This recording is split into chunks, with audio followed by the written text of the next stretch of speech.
sebagai orang tua ya, kita tentu sadar bahwa yang terbaik adalah apa yang kita sampaikan itu adalah yang kita lakukan gitu kan.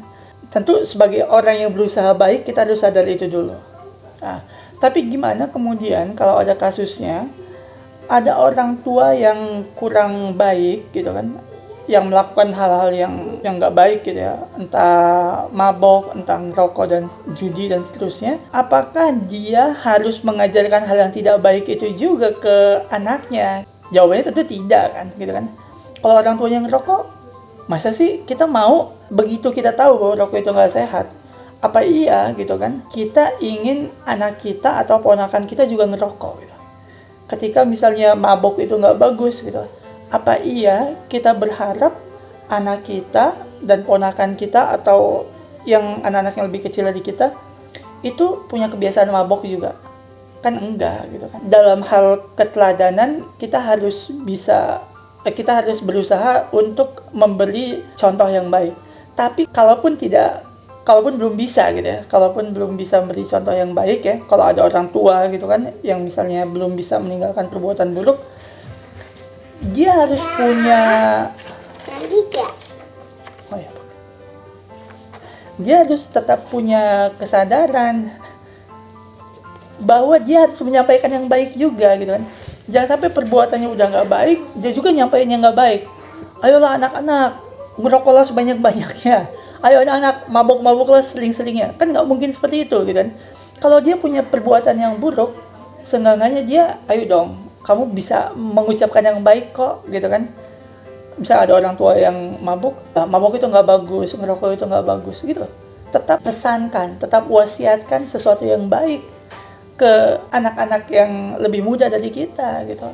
Karena bisa jadi mungkin yang udah tua-tua banyak melakukan kesalahan, tapi kebaikan itu bisa masih panjang kan. Yang masih muda itu kan masih banyak jalannya, masih panjang umurnya, lalu kemudian dia masih bisa memulai hidup yang bagus gitu kan.